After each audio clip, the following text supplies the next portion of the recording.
May isang napakalaking isla na lumulutang sa gitna ng Agnoria Ocean na kilala bilang Inila at Hugis Cruise ito. Alam ng lahat na ang Demon Lord ay isang makapangyarihang pinuno ng Demon Realm na may ambisyong sakupin ang mundo ng mga tao at lumikha ng isang perpektong paraiso para sa mga nilalang ng kadiliman. Ang Demon Lord ay may apat na general, Drek, Lucifer, Halsil, at Malisota. Ipinadala niya ang kanyang apat na dakilang marshal upang salakayin ang apat na kontinente at walang awang pumatay ng mga inosenteng nilalang. Ngunit sa panahon ng krisis, laging may lumilitaw na bayani. Isang babaeng bayani na may hawak na banal na espada ang tumindig laban sa kanila. Dahil dito, nagawa ng kanyang grupo na lipulin ang 3 legion ni Lucifer, pati na rin sina Dremel at Malisela. Matapos iyon, pinangunahan ng bayani ang kanyang hukbo upang salakayin ang kastilyo ng Demon Lord. Dito, napilitan si Alil na harapin mag-isa ang pinagsanib na puwersa ng mga kakampi ng bayani. May isang taong nagpasingaw sa kanya, ngunit mabilis siyang nakawala at pinakawala ng kanyang pinakamalakas na kapangyarihan. Gayunpaman, ang lalaking may balabal ay kapantay niya sa lakas at nagawang kontrahin ang kanyang pag-atake. Nang bumaba ang kanyang bantay, bigla siyang inatake ng Demon Lord mula sa likuran. Nang makita ito, agad sumugod ang bayani at nakipaglaban sa Demon Lord ng malapitan. Kasabay nito, pinigilan ng mga kasama ng bayani ang Demon Lord dahilan upang madaling maputol ang isa sa kanyang mga sungay. Sa sandaling iyon, muling bumalik si Alil at gumamit ng isang kasanayan na nagpalipad sa lahat. Sinabi niya na masyadong malakas ang hukbo ng mga tao at malapit nang gumuho ang kastilyo. Dahil dito, nais ni Alil na umatras upang muling buuin ang kanilang puwersa. Ngunit biglang lumipad ang bayani at sinubukang saksakin ang Demon Lord. Kaya agad siyang lumipad paitaas at nagbukas ng isang portal. Matapos ipahayag na babalik siya upang muling maghari sa Inila, parehong tumalon sina Satan at Alil sa portal. Nadala sila sa mundo ng mga tao, at labis na nagulat si Alil nang makita na ang Demon Lord ay naging isang ordinaryong tao. Nang may dumaan na sasakyan, handa na sana niyang atakihin ito, ngunit pinigilan siya ni Satan. Biglang dumating ang 2 pulis dahil mukhang sugatan sila. Sinumpa sila ni Alil sa wikang demonyo, ngunit hindi siya naintindihan ng mga pulis. Dinala sila ni Sasaki sa istasyon ng pulis. Sinubukan sanang manakit ni Alil, ngunit wala na siyang kapangyarihan kaya napilitan siyang sumunod. Pagdating sa istasyon, binigyan ng pulis si Satan ng udan. Agad niyang ginamit ang kanyang evil eye upang suriin ang sangkap ng pagkain at hipnotisahin ang pulis para makuha ang impormasyon tungkol sa mundong ito. Doon nila nalaman na ang lugar na ito ay tinatawag na Earth, at dito ay walang mahika, demonyo, o kapangyarihang supernatural. Napagtanto nila na dahil wala silang mahika, hindi nila kayang panatilihin ang kanilang anyong demonyo. Unti-unting nawawala ang natitirang kapangyarihan ni Satan, habang si Alil naman ay tuluyang nawala ng mahika. Kaya nagpa siya si Satan na humanap ng paraan upang mabawi ang kanilang kapangyarihan, ngunit hanggang sa mangyari iyon, kailangan muna nilang mabuhay bilang tao. Una, gumawa sila ng peking rehistro at residence card. Sumunod, ginamit ni Satan ang ninakaw na pera upang gumawa ng selyo at magbukas ng bank account. Pagkatapos nito, pumunta sila sa isang real estate agency upang maghanap ng matitirhan. Doon nila nakilala ang landlord na si Mickey, isang lalaking may kakaibang delusyon sa kapangyarihan. Kinagabihan, biglang nawala ng malay si Satan at dinala sa ospital. Napag-alaman na ang dahilan ay pagod at kakulangan sa pagkain dahil kailangan ng katawan ng tao ang pagkain at tubig.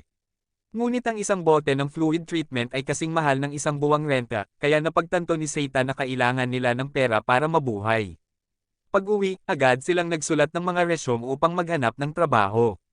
Makalipas ang ilang panahon, napansin ni Alil na masyadong magastos si Satan at pinayuhan siyang magtipid. Ngunit para kay Satan, mahalaga ang pagbili ng refrigerator, washing machine, at bisikleta. Gusto ni Alil na hulugan ang bayad, ngunit tumanggi si Satan at ginastos ang halos lahat ng pera. Dahil dito, wala na silang pambili ng pagkain. Sinabi ni Satan na may natitira pa siyang pera at nakakakuha naman siya ng pagkain sa kanyang part-time job. Ngunit ayaw ni Alil na puro hamburger at fries ang kainin araw-araw dahil baka mamatay sila bago pa makabalik sa Demon Realm. Hindi pinakinggan ni Satan ang reklamo ng kanyang subordinate at agad siyang sumakay sa bisikleta papasok sa trabaho. Habang nakatigil sa red light, nakita niya si Amelia na nababasa sa ulan kaya binigyan niya ito ng payong bago umalis. Dahil campaign week, determinado si Satan na magtakda ng record sa pagbebenta ng patatas. Palagi niyang hinihikayat ang mga customer na bumili ng mas marami dahil naniniwala siyang ang pag-iipon mula sa maliliit na bagay ang susi upang maibalik ang kanyang pagiging Demon Lord. Maingat din siyang magtrabaho, tulad ng pag-init ng pagkain ng mga bata ng customer. Dahil dito, humanga sa kanya si Chiho. Ayon kay Seitan, ang aktibong paglilingkod sa customer ay magdadala ng pangmatagalang benepisyo. Sa puntong ito, napabuntong hininga si Alil dahil dati silang makapangyarihang nilalang, ngunit ngayon ay parehong walang trabaho. Napagtanto ni Seitan na ang pangunahing layunin nila ay makabalik sa inila, kaya magtatrabaho siya upang kumita ng pera at sabay na maghanap ng paraan para maibalik ang kanilang mahika. Ngunit para kay Alil, ang Demon Lord ay tila sumuko na sa kapitalismo, bagay na labis niyang ikinadismaya. At lalo siyang nawala ng pag-asa nang wala silang makitang kahit anong impormasyon tungkol sa mahika sa mundong ito. Samantala, si Chiho ay nababagabag dahil 6 na beses na siyang nakatapon ng patatas sa sahig sa loob lamang ng isang buwan. Biglang dumating si Kasaki at sinabi na kailangan nilang magtrabaho ng todo para makuha ang unang pwesto sa campaign, at pinaalalahanan niya si Chiho na mas mag-ingat sa paghawak ng patatas. Makalipas ang ilang sandali, biglang dumagsa ang napakaraming customer. Kaya pinaalalahanan ni Seitan si Chiho na ngumiti sa mga parokyano. Habang maglalagay sana siya ng keso sa patatas, napansin niyang hindi pala naluto ang patatas dahil sira ang makina. Napaisip ang binata kung gagamitin ba niya ang mahikang kapangyarihan upang ayusin ang makina at masiguro ang unang pwesto. Ngunit naalala niya ang payo ni Alil na gamitin lamang ang mahika kapag talagang wala ng ibang paraan. Habang nag-aalangan siya, biglang lumitaw si Kasaki at tinawag siya para kausapin. Kinabahan siya at inakalang nabisto na ang paggamit niya ng mahika. Ngunit sa halip, inanunsyo ni Kasaki na na-promote siya bilang A-rank employee. Kinagabihan, masayang tumakbo pa uwi ang binata. Nang huminto siya sa red light, muli niyang nakasalubong si Emmy. Alam ni Emmy na gumamit siya ng mahika at tinanong kung bakit nagtatrabaho siya sa isang fast food store. Doon napagtanto ni Seitan na si Emmy pala ang bayani mula sa dati nilang mundo. Sa pagbabalik tanaw, nang tumakas ang Demon Lord at si Alil sa portal, sinundan sila ng bayani upang tuluyang lipulin sila. Sa kasalukuyan, laking gulat ng Demon Lord nang makita si Emmy na nagsabing dumating siya sa mundong ito upang wasakin si Seitan. Sinubukan ng binata na makipag-usap ng maayos, ngunit agad siyang tinutukan ni Emmy ng sandata. Sa gitna ng tensyon, nagsimulang magkomento si Seitan sa presyo ng kutsilyo ni Emmy, sinasabing parang 100 yen lang ito. Napansin din niyang wala ang banal na espada ni Emmy, kaya inakala niyang nawala na ang kanyang holy magic. Nahulaan ni Emmy na pareho lang sila ng sitwasyon dahil ramdam niyang mahina na rin ang mahika ni Seitan. Pagkasabi nito, agad siyang sumugod upang umatake. Samantala, nagulat si Alil sa bahay at pinatay ang umaapaw na kaldero ng tubig. Nagtaka siya kung bakit hindi pa umuwi ang Demon Lord. Maya-maya, nalaman na nadala sina Seitan at Emmy sa police station dahil sa away sa kalsada. Sinabi ng pulis na hindi maaaring gumamit ng kutsilyo si Emmy laban sa kanyang boyfriend, bagay na ikinagalit niya at mariin niyang itinanggi. Ngunit hindi siya pinaniwalaan at pinayuhan na lang na kumalma. Bago umalis, sinabi ni Emmy na palalampasan niya muna si Seitan sa pagkakataong ito, ngunit sa susunod ay hindi na siya magdadalawang isip. Hindi makapaniwala si Seitan sa narinig. Hiningi pa niya ang payong na hiniram ni Emmy kanina, ngunit sinabi nitong itinapon na niya iyon at binalaan siya na mag-ingat kapag naglalakad sa gabi. Sa mundong ito, nagtatrabaho si Emmy bilang customer service representative. Inanyayahan siya ni Chiho na kumain sa restaurant ni McDonald's, ngunit tumanggi siya dahil doon nagtatrabaho ang Demon Lord. Pagkatapos ng trabaho, namili si Emmy at kinagabihan ay mag-isa siyang kumain habang nanunood ng TV, lalo siyang nainis at nagkaroon ng pagnanais na muling guluhin si Seitan. Habang kumakain sina Seitan at Alil, biglang tumunog ang doorbell. Natakot si Alil at agad na nilock ang pinto nang malaman niyang ang bayani ang nasa labas. Ngunit sinabi ni Seitan na kakakita lang nila kahapon at hindi na dapat mag-alala dahil wala na si Emmy ng holy magic. Pinapasok ni Seitan si Emmy, at agad nitong pinuna ang bahay, sinabing kasing liit ng lungga ng daga at mabaho. Sagot ni Seitan, mas pinapahalagahan niya ang gawain kaysa tirahan. Kinutya naman ni Emmy ang simple nilang pagkain, kaya ipinagyabang ni Seitan na kapag si Alil ang nagluto, walang nangangahas na umagaw ng unang pwesto. Ikinwento ni Emmy na dapat sana ay sumama ang Chief Minister, ngunit masyadong mabilis nagsara ang portal kaya siya lang ang nakatawid. Sinabi ni Seitan na si Alil ay mananatili sa mundong ito upang simulan ang pananakop sa Japan. Tinuwanan siya ni Emmy at sinabing puro yabang lang siya. Bilang sagot, sinabi ni Seitan na unti-unti na siyang nagiging regular employee. Susunod, mag-iipon siya ng pera at posisyon upang makalakom ng maraming tauhan. At balang araw, muli siyang sesolake sa inila. Tinuwanan niya si Emmy dahil hindi nito maunawaan ang kanyang dakilang mithiin. Sinabi naman ni Emmy na kahit kaunti na lang ang natitira niyang kapangyarihan, kaya pa rin niyang patayin si Satan. Ngunit hanggat hindi siya nakakabalik sa dati nilang mundo, palalampasan muna niya ang buhay nito. Bago umalis, kinutsapan niya ang pangalan ni Satan bilang Makaluma at Badoy. Kinabukasan, muling inanyayahan ni Chiho si Emmy na kumain, ngunit tumanggi na naman ito. Inakala tuloy ni Chiho na may boyfriend na si Emmy. Pagkatapos ng trabaho, sinundan niya si Satan upang bantayan ito, ngunit laking gulat niya nang makita na supermarket lang pala ang pinuntahan nila. Muli siyang inanyayahan ni Chiho na kumain, ngunit tumanggi pa rin siya. Kinagabihan, patuloy na sinundan ni Emmy si Satan hanggang sa onsen. Kahit ilang ulit siyang yayain ni Chiho, pareho pa rin ang sagot niya. Nagtago si Emmy sa mga palumpong malapit sa bahay ni na Satan upang makinig. Ngunit puro walang kwentang usapan lang ang narinig niya. Sinabi ni Alil na sa halip na pipino na may pulot, melon na lang ang kainin. Biglang nagpalit ng usapan si Satan at sinabing may lindol upang iwasan ang paksa. Pagkatapos ng trabaho, pumunta si Emmy sa part-time job ni Satan upang ayain siyang magkita sa intersection kung saan sila nagkita noon. Ngunit nagkunwari si Satan na hindi siya kilala, binigyan lang siya ng cake at mabilis na umalis. Inakala ni Chiho na kaibigan niya si Emmy at nagselos. Bago umalis si Chiho, nabanggit niya ang lindol kahapon. Sinabi ni Satan na hindi raw iyon napansin ng kanyang kasama sa bahay. Ngunit sinabi ni Chiho na dahil sa lindol ay nalaglag ang mga libro at CD sa sahig. Nagulat si Satan dahil mahina lang ang lindol. Biglang sumigaw si Chiho at tinanong kung ang kasama raw niya sa bahay ay ang kanyang girlfriend. Ipinaliwanag ni Satan na nakababatang kapatid niya iyon, kaya agad namang nakahinga ng maluwag ang babae.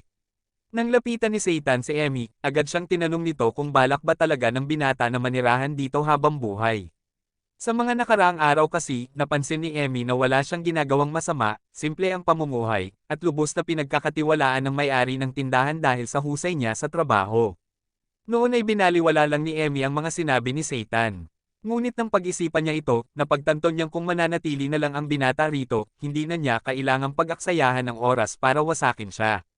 Ngunit may tusong ngiti, sinabi pa rin ni Satan na babalik siya upang sakupin ang Tyla. Bigla namang na-flat ang gulong ng bisikleta, dahilan para mapasigaw ang binata. Sinabi ni Emmy na kaya niya itong ayusin, kaya natuwa si Satan. Ngunit sa di inaasahang sandali, may mga bala na biglang lumipad patungo sa kanila. Mabilis na itinulak ni Satan si Emmy pababa upang iligtas siya. Hindi pumayag si Emmy na hawakan siya, ngunit sinabi ni Satan na hindi iyon ang oras para makipagtalo. Nang si Emmy naman ang tumulong kay Satan na umiwas sa bala, agad niya itong pinababa. Napagtanto ni Satan na may mga tao pa sa istasyon, kaya tumakbo sila patungo roon. Napansin ni Satan na mahikang bala ang ginagamit ng kalaban. Ibig sabihin, napakalakas ng kalabang iyon at alam nito kung sino talaga sila ni Emmy. Sinisi ni Satan si Emmy dahil sa maling timing, kaya sila napahamak. Ngunit ipinaliwanag niya na gabi siya natatapos sa trabaho, at sa hapon naman ay abala rin si Emmy. Ayaw nang magbisikleta ni Satan kaya naglakad na lang siya pauwi.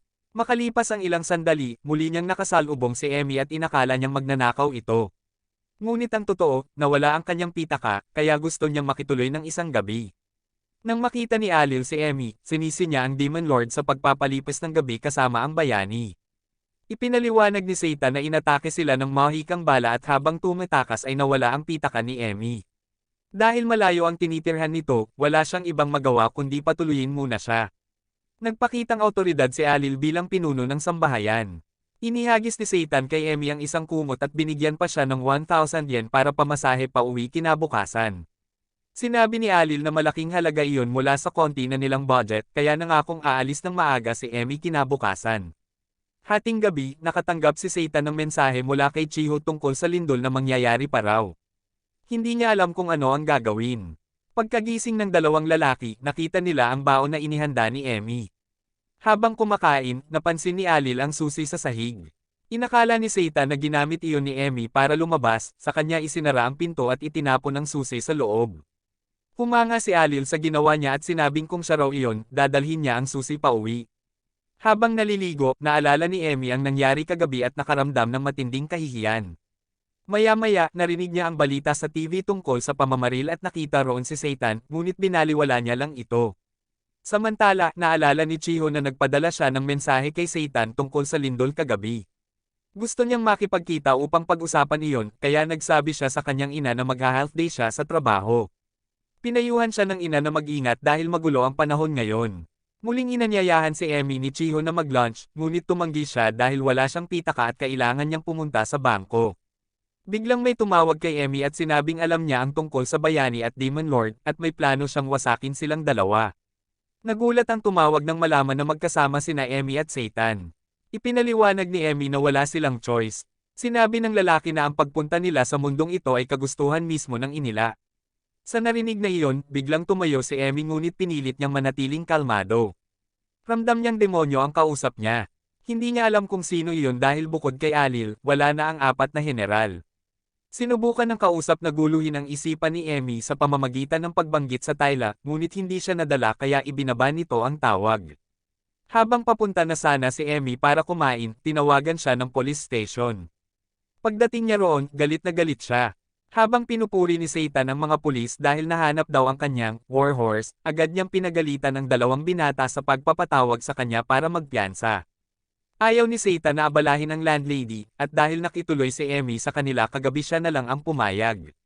Sinabi ni Alil na hindi talaga kumikilos na parang bayani si Emmy at sinermonan naman ni Emmy si Alil sa pagbili ng kung ano-ano ng walang plano at sinabing hindi siya karapat-dapat bilang strategic general.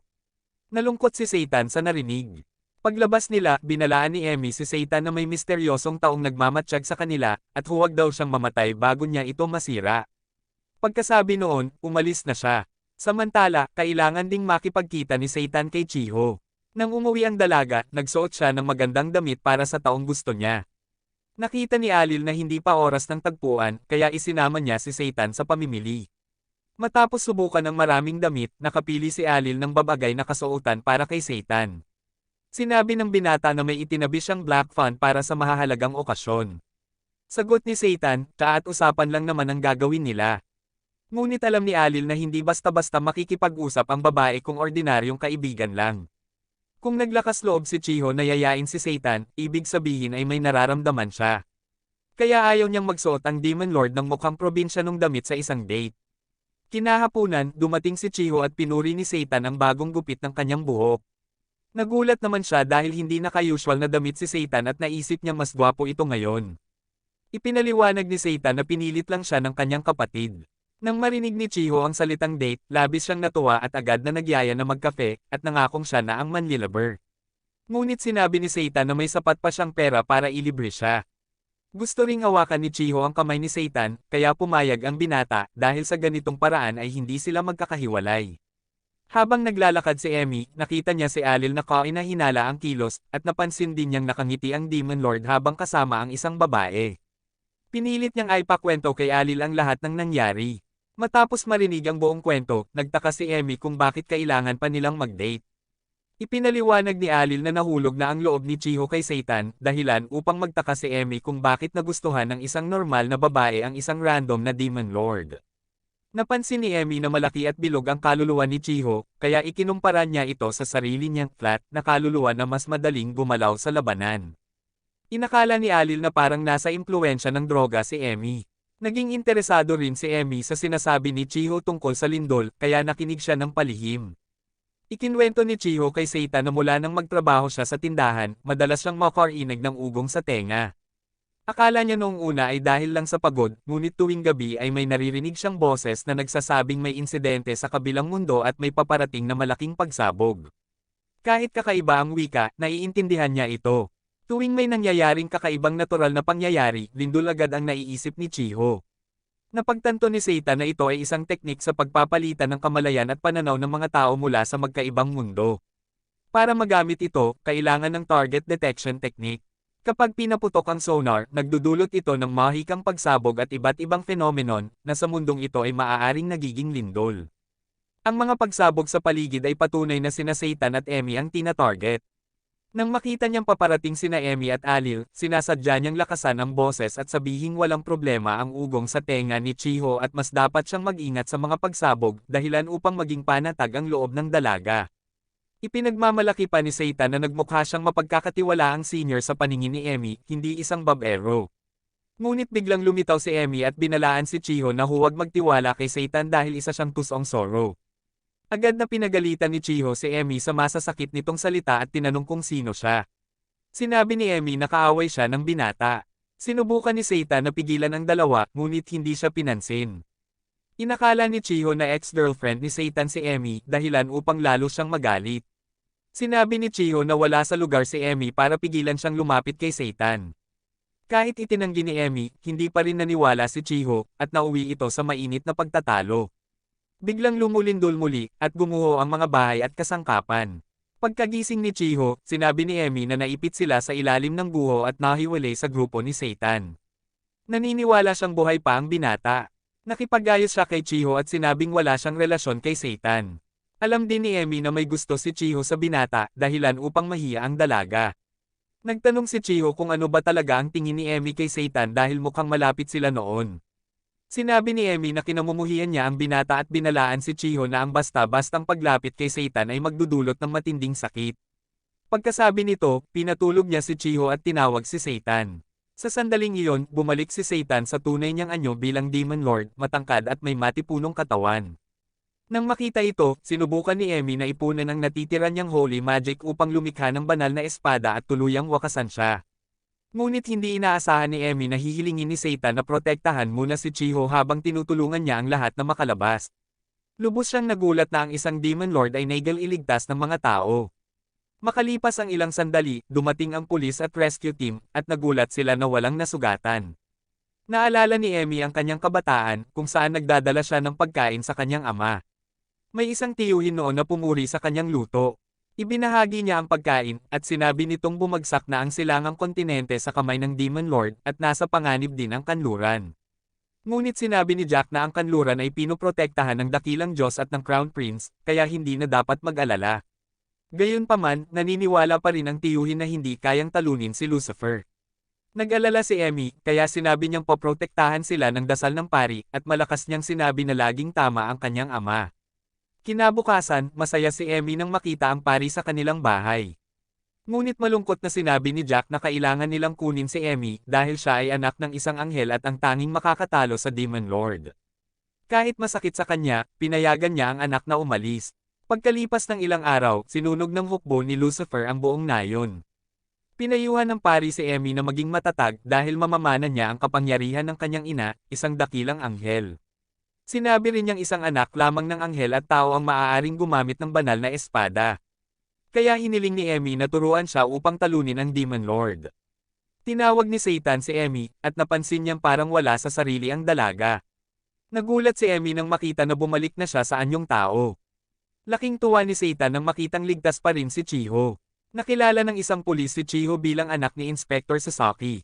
Naalala ni Seitan na ginamitan niya noon ng mahika si Sasaki, kaya nangako ang pulis na ililihim ang nangyari dahil ayaw ding malaman ng ama ni Chiho ang insidente. Ayaw din ng pulis na magkaroon ng gulo, kaya nagpaalam na lang siya. Ipinaliwanag ni Seitan na ang mahikang ginamit niya kay Sasaki ay aksidenteng nakaapekto kay Chiho, kaya niya naririnig ang mga boses. Pagod na pagod ang binata at gusto na lang umuwi, kumain, matulog. At magpahinga dahil nabigo ang pag-atake ng kaaway. Sinabi niya na ang lindol ay planado ng ibang tao, at ang taong iyon ay nasa malapit lang. Sinabi ni Emmy na hindi nila kayang mag-replenish ng mahikang kapangyarihan at kagamitan, kaya paano nagawa ng kalabang iyon na magpakawala ng napakalakas na puwersa. Biglang tumawag si Chiho kay Emmy, kaya agad siyang pumunta roon. Samantala, nagmamadaling humingi ng tawad si Alil sa Demon Lord dahil hindi niya napansin ang presensya ng kaaway. Ngunit hindi siya sinisi ni Seitan, dahilan upang mapaluha si Alil sa sobrang emosyon. Inanyayahan ni Chiho si Emmy sa kanilang bahay at nagluto siya ng hapunan para sa kaibigan. Habang si Alil naman ay nagluluhod at humihingi ng parusa sa Demon Lord, dumating ang dalawang pulis upang kausapin sila. Matapos kumain, narinig ni Emmy na kausap ni Chiho ang kanyang ina sa lokal na dialekto. Sinabi ni Chiho na ang kanyang probinsya ay sa Cove, at napakagulo raw ng sitwasyon doon. Nang tanungin siya ni Emmy, inamin ni Chiho na labis siyang natakot noong lindol, kaya ayaw niyang pag-usapan ang kanyang pinanggalingan. Inamin din ni Emmy na mayroon siyang marahas na nakaraan na hindi niya kayang ikwento kahit kanino. Bigla siyang niyakap ng mahigpit ni Chiho dahil hindi niya basta-basta tinanong ang tungkol sa kanyang pinanggalingan. Napagtanto ni Chiho na sa panahon ng kaguluhan, may mga taong gumagawa ng masama, ngunit mayroon ding mga taong handang iligtas ang iba. Sa kabuuan, ang mga tao ay may katangian ng parehong anghel at demonyo. Samantala, binalaan ng pulis sina Satan at Alil na mag-ingat dahil dumami ang nakawan kamakailan. Napanood din ito ni Chiho sa balita, kaya nagselos siya ng kaunti dahil may Satan na nagpoprotekta kay Emmy. Ngunit sinabi ni Emmy na wala silang relasyon. Habang naliligo, naramdaman ni Emmy ang init sa kanyang dibdib, dahilan upang magtaka siya kung bakit pinili ng Demon Lord na iligtas ang mga tao noong panahong iyon. Kinabukasan, pumunta si Emmy sa bahay ni Satan upang magbayad ng utang. Doon niya nalaman na si Alil ay labis na natroma kagabi dahil wala siyang nagawa ng malagay sa panganib ang Demon Lord. Buong gabi raw itong nagkamot sa kaba, at ngayon ay mahimbing na natutulog. Tinanong ni Satan kung okay lang si Emmy dahil gumamit din siya ng malaking enerhiya para patulugin si Chiho. Walang pag-aalinlangang sinabi ng babae na ayos lang siya, kaya agad siyang pinalabas ni Satan. Paaalalahanan pa sana siya ni Satan tungkol sa kanyang sandalyas, ngunit huli na nadapa si Emmy at bumagsak ng todo. Nagising si Alil sa malakas na ingay at inakalang inaatake na naman sila ng kaaway. Dahil nasugatan si Emmy, inutusan ni Satan si Alil na bumili ng benda. Nang tutulungang linisin ni Satan ang sugat, tumanggi si Emmy at sinabing siya na lang ang gagawa. Nang makita ni Satan na nasasaktan siya, nagtanong siya kung okay lang ba ito, ngunit itinapon sa mukha niya ang bote ng hydrogen peroxide at sinigawan siya. Sinabi ni Emmy na palawakin niya ang kalupitan bilang tunay na Demon Lord, hindi iyong taong pinapahalagahan sa trabaho at nakikipaglandian sa magagandang babae. Sagot ni Satan, hindi pa siya nakakakita ng bayani na nadulas sa hagdan, umiyak, at humingi ng tulong sa Demon Lord para gamutin ang sugat. Tinuligsa ni Emmy si Satan sa pagsunog sa kanyang bayan at sa pag-utos sa mga demonyo na gumawa ng napakaraming kasamaan. Dahil dito, nanumpa siyang hinding-hindi niya ito patatawarin. Humingi ng paumanhin si Satan at inamin na noon ay hindi niya nauunawaan ang mga tao. Biglang dumating si Chiho at nadatnan silang magkasama. Nagkamali siya ng akala at agad na umalis. Maging ang landlady ay nagkomento na mataas daw ang cholesterol level ng love story ni Satan. Inakala ni Mickey na si Emmy ang girlfriend ni Satan, kaya matindi niya itong pinagalitan, lalo na't may balak siyang iparenovate ang boarding house. Pinapirma niya si Satan ng kasunduan at sinabi niyang tumakbo si Chiho papunta sa istasyon. Nang banggitin ng lindol, sinabi ni Mickey na kailangang akuan ni Satan ang buong responsibilidad dahil si Chiho ay tinamaan ng sonar at naging pinagmumulan ng kapangyarihan. Pinayuhan niya si Satan na magmadali bago mahuli ang lahat. Sa sandaling iyon, dalawang kawal ng mga kabalyero ang tumawid sa portal. Naramdaman ni Emmy ang napakalaking artificial na mahikang enerhiya sa kabilang panig at inisip niyang isang matinding labanan ang paparating. Samantala, nagdurusa si Chiho nang makita niya ang taong gusto niya na may ibang babae. Biglang lumitaw ang lalaking may lilang buhok at sinabing naiintindihan niya ang desperasyon ni Chiho sa pagitan ng Demon Lord at ng bayani. Nang may humawak sa kanya, agad itong itinapon palayo. Tumubo pa ang kanyang mga pakpak at ipinahayag na sisimitin na niya ang pangangaso upang malampasan ang Demon Lord. Nakita ng grupo ni Satan ang malaking pagsabog kaya agad silang nagtungo roon. Laking gulat nila nang makita na si Lucifer ay buhay pa. Habang tumitawid sa portal patungong Earth, nasuka ng todo ang lalaking may puting buhok dahil sa hilo. Hindi makapaniwala si Emmy na buhay pa rin si Lucifer dahil tinusok niya ito sa dibdib gamit ang banal na espada. Ngunit alam ni Satan na tinulungan ito ni Oba mula sa simbahan. Nang tumalon si Emmy sa portal, palihim siyang sinundan ni Lucifer. Tinanggal ni Oba ang kanyang sombrero at binati si Emmy dahil ayaw niyang lumawak ang kapangyarihan nito matapos mapatay ang Demon Lord. Nakipagsabuatan siya upang alisin si Emmy at mapanatili ang kapangyarihan. Alam ni Satan na pinanggakwan si Lucifer na ibabalik sa langit bilang kapalit ng kanyang pakikipagtulungan. Para kay Satan, napakagasgas ng ganitong eksena, at mas masaya pa raw panoorin ang B-grade na pelikula. Nagalit si Alil dahil nagsasayang ng pera ang Demon Lord sa panonood ng pelikula para lang mag-alis ng stress. Gusto rin sana niyang lumabas ngunit pinigilan ang sarili. Ngunit nang palihim na lumabas si Satan, agad niyang sinabi na babawasan ang budget nito. Sa sandaling iyon, tinamaan si Alil ng nakamamatay na atake ni Lucifer. Bago mawala ng malay, hindi niya nakalimutang paalalahanan si Satan na pumili ng araw na may diskwento kapag manunood ng pelikula. Pagkatapos noon, lumipad si Lucifer sa himpapawid at gumamit ng mahika upang atakihin sila. Bagamat agad na nagdepensa si Satan, napilitan pa rin siyang tumakas kasama si Emmy. Alam niya na si Lucifer ang may kagagawa ng mga kamakailang nakawan dahil sinisipsip nito ang negatibong emosyon ng mga tao upang palakasin ang kanyang mahika. Sa katunayan, matagal na itong napagtanto ni Satan mula pa nang maipit siya sa mga guho, dahil ang takot ng mga tao ang nagbigay sa kanya ng sapat na mahikang lakas upang makabalik sa kanyang orihinal na anyo. Sinabi ni Lucifer na kung lulubugan ni Satan ang mundong ito sa kawalan, magkakaroon siya ng sapat na mahika upang makabalik sa End Isla. Ngunit ayaw ng Demon Lord na magdulot ng kapahamakan sa mga tao, kaya hindi niya kukunin ang mahika sa ganitong paraan. Tinawag ni Lucifer na napakawalang muwang si Satan at nagpasyang sipsipin ang desperasyon ni Chiho upang lusubin sila. Sa kasamaang palad, tinamaan si Satan ng mga mahikang bala, at mas malala pa, agad na pinabagsak ng obispo na si Orba ang binata, gamit ang isang holy artifact na hugis candy. Nang muntik na niyang tapusin ang dalawa, ginamit ni Satan ang natitirang lakas upang i-teleport palayo si Emmy. Bumagsak silang dalawa sa harap ng istasyon, ngunit sa malas, natagpuan pa rin sila ni Lucifer. Laking gulat ni Emmy nang batasin ni Lucifer ang dibdib ng Demon Lord.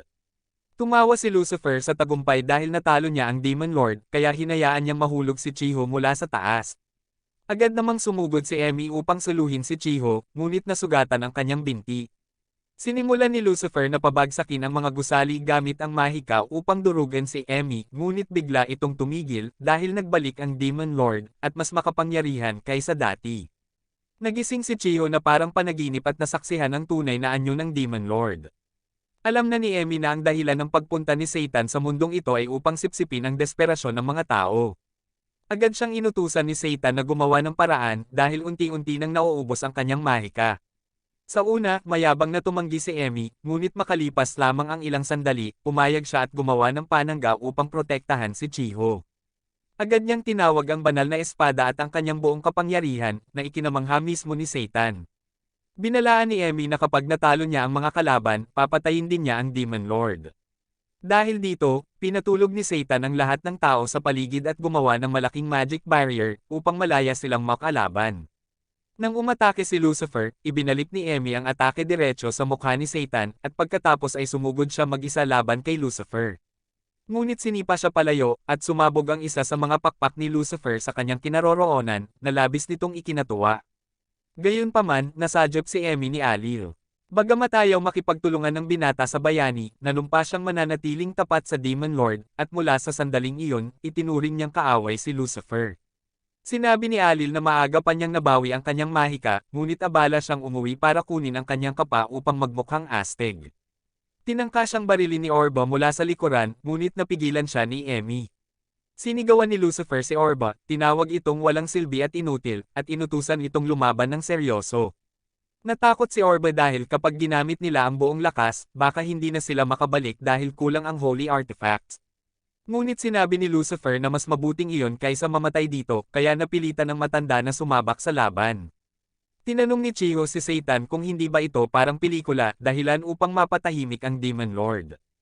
Agad namang sumugod si Alas Ramos upang lumaban kapalit nila, ngunit agad siyang pinasabog palayo ni Alil. Dahil dito, nakahinga ng maluwag si Satan at dahan-daang ibinaba ang mga gusali pabalik sa lupa. Gusto nang tapusin agad ni Alil ang laban dahil may ipapakita pa siya kay Chiho kung paano i-maintain ang soft serve ice cream machine.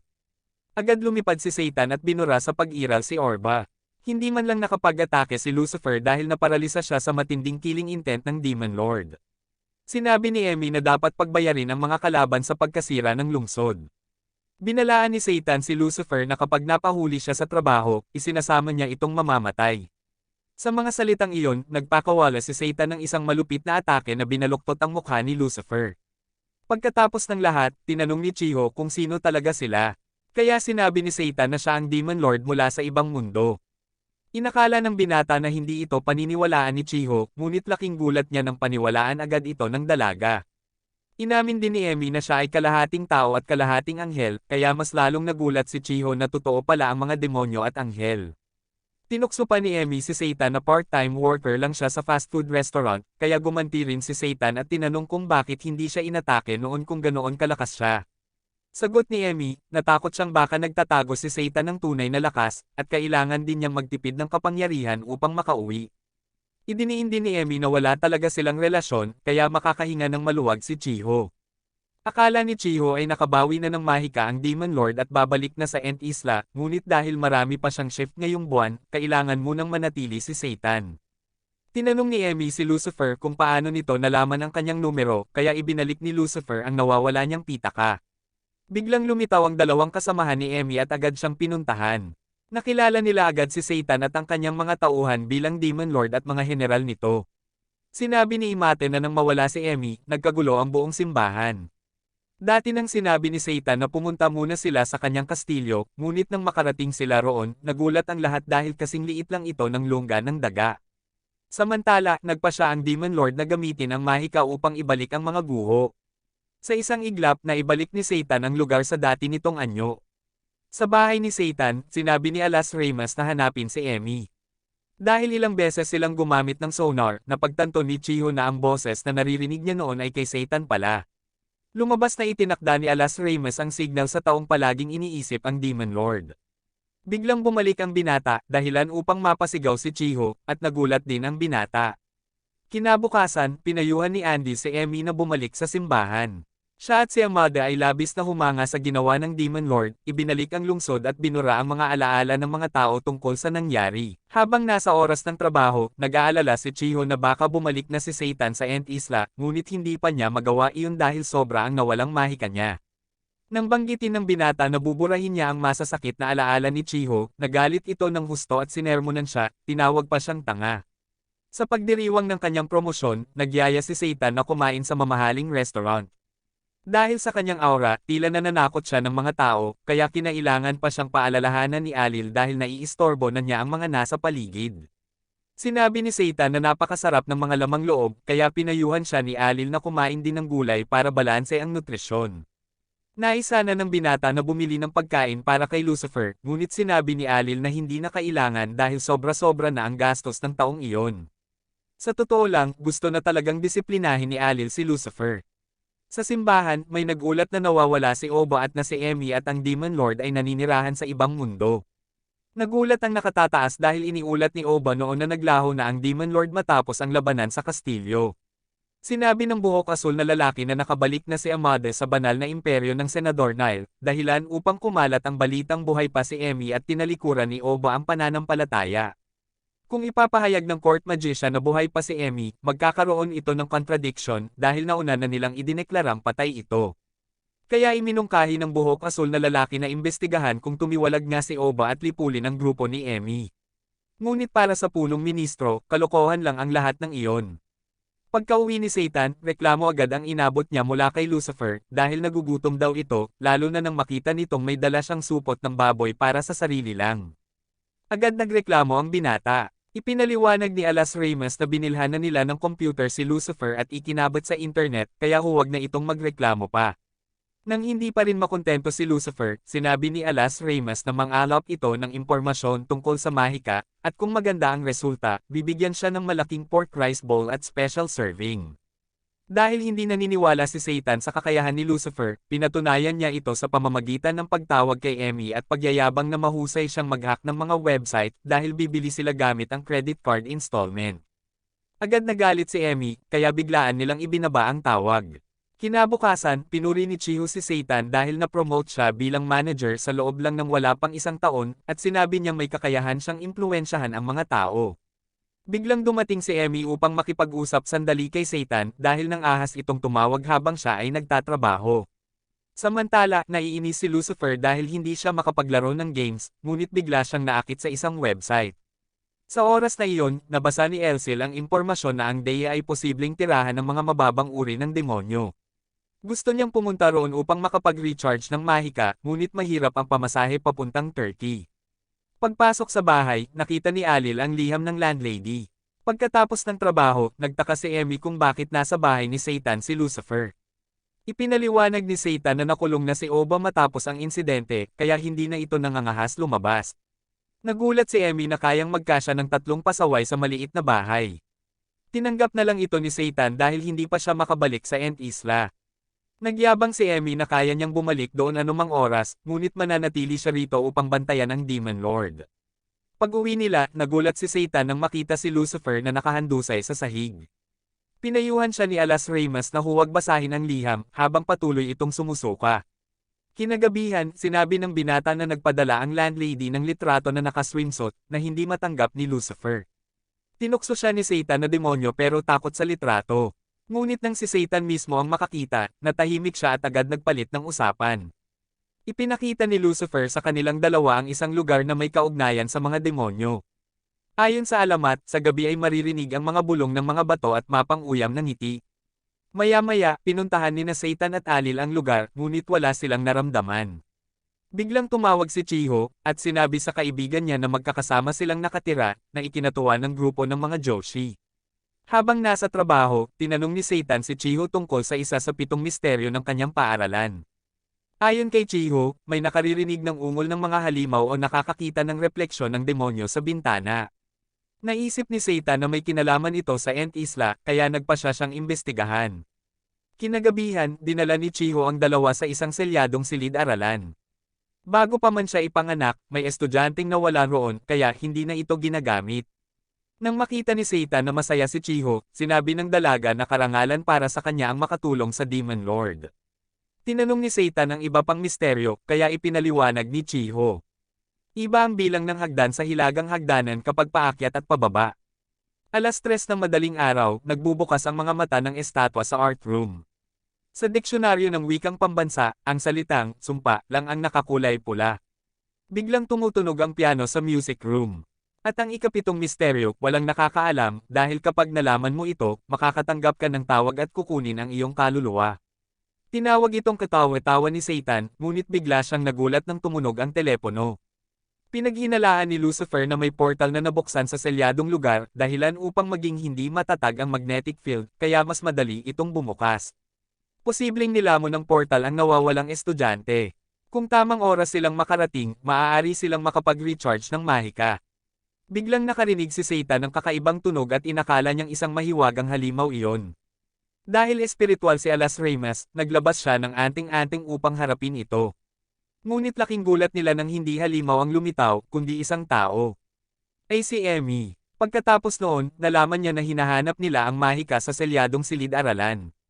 Tinanong ni Satan kung bakit siya nagpasok doon. Sumagot ang babae habang nagpapalit ng tsinelas na hindi niya pwedeng hayaang makapag-replenish sila ng mahika. Ngunit nang lumingon siya, wala na ang grupo kahit saan. Ayaw sumama ni Satan kay Emmy, kaya tumakas siya. Ngunit hindi nagtagal, nahuli siya ni Emmy, kaya mabilis siyang nagtago sa isang kwarto. Nakita ni Emmy ang isang mannequin at inisip na ito ay halimaw, kaya hiniwa niya ito sa 100 piraso. Pinagalitan siya ni Satan sa pagiging mapanira at pinilit siyang ayusin ito. Ang matigas ang ulo na babae ay sinisi sila at pinilit si Satan na gamitin ang mahika para ibalik ito. Abala sila sa pagtatalo at hindi nila alam na ang bawat galaw nila ay pinagmamasdan ng isang tao. Pagkatapos, sinabi ni Satan kay Emmy na itinago na ang kanyang holy sword, ngunit tumanggi ito. Nang makarating sila, napansin ni Alil na may dumaan na tao dahil maluwag ang kahoy sa kisame. Pumasok sila at nakita ang isang gaming console. Biglang tumawag si Lucifer, sinabi na kung nakita nila ang console, ibalik ito sa kanya. Nalaman ni Satan na binuksan nila ni Oba ang portal dito. Agad niyang inaamin na siya'y nanatili doon at nakalimutang dalhin ang console. Napagtanto niya na niloko siya ni Lucifer para dalhin ito pabalik. Agad niyang itinanggi ito at umorder pa kay Satan na bumili ng pagkain para sa kanya. Labis na naiinis si Satan na pinaglaro siya ng kanyang nasasakupan, na nagpasidhi kay Alil na nais na talagang ibenta si Satan para makabili ng pang-araw-araw na pangangailangan. Kinabukasan, aksidenteng nahulog ni Satan ang litrato ng landlady. Nang pinulot niya ito, nais niyang mag-reincarnate agad. Kinagabihan, ang dwarf na si Lucifer ay nag-utos kay Alil na ibalik ang gaming console, ngunit pinayagan lamang ng binata na maglaro ito ng 1 oras kada araw. Pagbalik ni Satan sa bahay, nakita niya ang isang babae na nahulog sa hagdan. Agad siyang tumakbo para suluhin ito. Kinabukasan, habang nag-aalmusal silang dalawa, narinig nila ang doorbell. Inisip nilang siya ang babae kahapon, kaya nagpunta sila upang buksan ang pinto. Ipinakilala ng babae ang kanyang sarili bilang Suzuno, na bagong kapitbahay. Dahil tinulungan siya ni Satan kagabi, binigyan niya ito ng kahon ng noodles bilang pasasalamat. Nang kinuha ito ng binata, sobrang bigat kaya halos hindi niya mabuhat. Ipinakilala rin niya ang sarili, ngunit naipaalam na sa kanya ng landlady tungkol sa kanila, at kung may problema siya, dapat hanapin nila. Bago niya ipakita ang litrato mula sa liham ng landlady, pinigilan agad siya ni Alil. Biglang napansin niyang may isa pang tao sa bahay, kaya sinabi ni Satan na introverted siya at gusto lang magtago, na ikinagalit niya at itinanggi ito. Matapos nito, nagpaalam si Suzuno at umalis. Samantala, nakatanggap si Emmy ng holy artifact mula kay Imetada, na namodify upang maiwasan ang sira kapag inilipat sa Japan. Nang ininom ito ni Emmy, na-replenish ang kanyang mahika, ngunit 2 beses lang siya pwedeng uminom kada araw, umaga at gabi. Pagkatapos nito, sinundan pa rin ni Emmy si Satan sa ilalim ng matinding sikat ng araw. Biglang nakita niya si Lucifer kasama ang isang babae, at nag-alala siya na baka demonyo ang babae. Palihim na umakyat si Emmy upang obserbahan sila. Itinuro ni Suzuno kay Lucifer kung paano magluto ng udon noodles bilang kabayaran kay Alil, na pilit nagluto araw-araw para sa kanya. Nais ni Suzuno na pag-usapan ni Lucifer ng maayos dahil napagod na silang mag-usap, ngunit hindi siya nakinig. Kaya hiningi niya kay Lucifer ang ginger, ngunit ubos na ito, kaya umuwi si Suzuno para kumuha pa. Narinig ito ni Emmy at mabilis na tumakbo, ngunit nahulog muli sa hagdan. Sa kabutihang palad, nasalo siya ni Satan, ngunit nataman siya at nawala ng malay. Pagkatapos, humingi ng paumanhin si Suzuno sa biglaang pagbukas ng pinto at pagkagulat kay Emmy.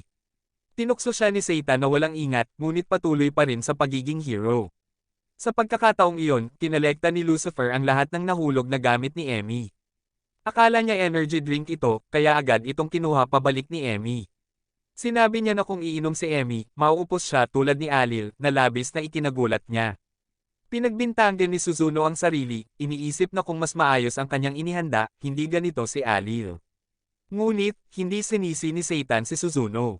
Ipinakilala ni Suzuno ang sarili kay Emmy at sinabi na nagmula siya sa isang prominenteng pamilya sa malayong lugar, kaya hindi pa siya sanay sa buhay dito. Gumawi ng magalang si Emmy, at binati siya ng maayos. Pagkatapos kumain, nagreklamo si Satan sa dami ng dapat niyang matutunan, ngunit proud siya na lumalaki siya tulad ng isang tao. Sa darating na linggo, si Satan ang magiging shift manager ng tindahan. Ipinagmalaki ng binata na mataas ang responsibilidad at mas mataas ang sahod, ngunit hindi naniwala si Emmy. Sinabi ni Satan na isang araw, aabot siya sa tagumpay na hindi mai-imagine ni Emmy. Nai-misinterpret ni Suzuno na nag-redate sina Emmy at Satan dahil sa komportableng pakikipag-usap. Kaya ipinaliwanag ni Emmy ng maraming ulit na wala silang relasyon, at ninais niyang agad na magbenta ng asin si Satan. Napansin ni Emmy na kahawig ni Chiho si Suzuno, kaya tinukoy kung target ba niya ang Demon Lord. Dinala ni Suzuno si Emmy sa labas at tinanong kung paano niya nalaman. Si Emmy ay magsisimula sanang sabihin na gusto rin ni Chiho si Satan noon, ngunit sinabi na lang niya na ganun lang ang pakiramdam niya. Noong una, inaakala ni Emmy na demonyo si Suzuno, ngunit sa nakaraang linggo, hindi ito kumikilos ng kakaiba at magalang pa. Pinayuhan ni Emmy si Suzuno na huwag lumapit kay Satan dahil hindi siya madaling kausap.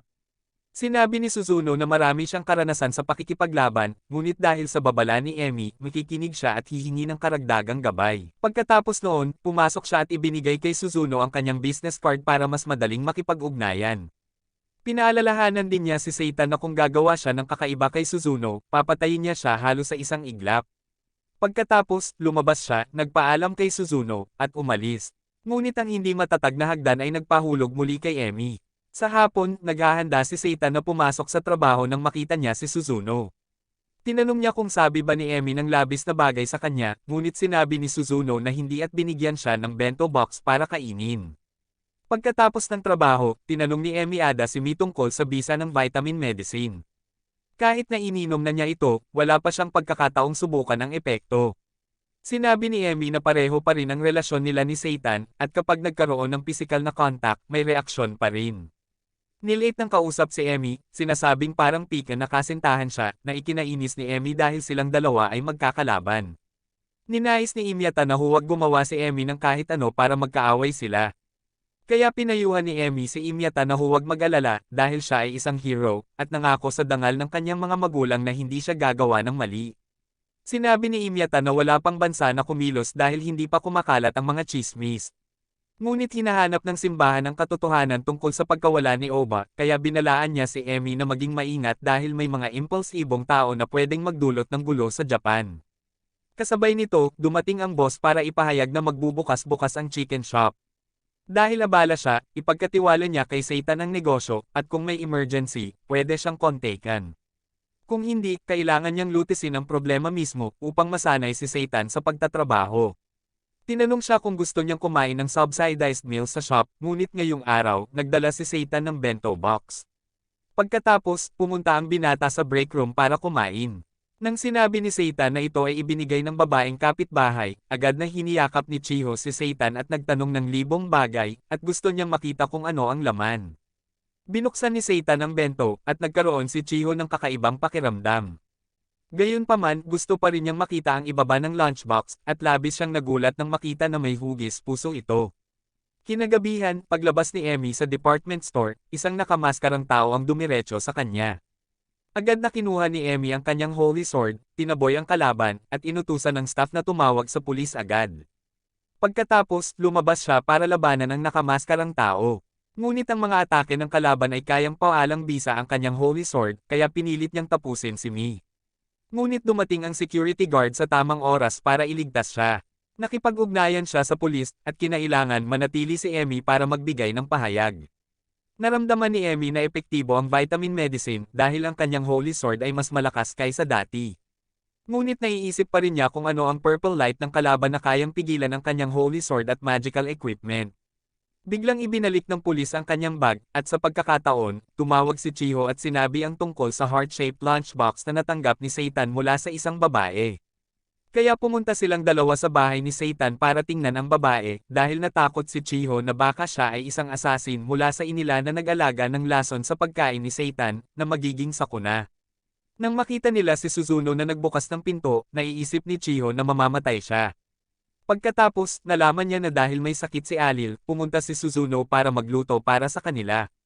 Pinuri siya ni Chiho ng husto at ginamit ang pagkakataon para humingi ng ilang tips sa pagluluto. Natakot si Satan na baka kulang ang mga plato at chopsticks para sa mga bisita, ngunit sinabi ni Chiho na nagdala siya ng ilang set. Nang maluto na ang pagkain, binigyan si Lucifer ng lumang paper box para kainin. Agad siyang nagpakita ng sama ng loob dahil mas masama ang trato sa kanya kaysa kay Mi. Kaya sinabi ni Satan na dapat unahin ang mga bisita. Sinabi ni Suzuno na ginamit niya ang mga natirang sangkap para makatipid hanggang makahanap siya ng trabaho na makakatugon sa kanyang pang-araw-araw na gastusin. Nang marinig ito, iniimbitahan siya ni Satan na magtrabaho sa kanyang lugar, na nagulat sa lahat. Sinabi niya na sa tulong ni Cho, hindi masyadong mararamdaman ni Suzuno ang pressure.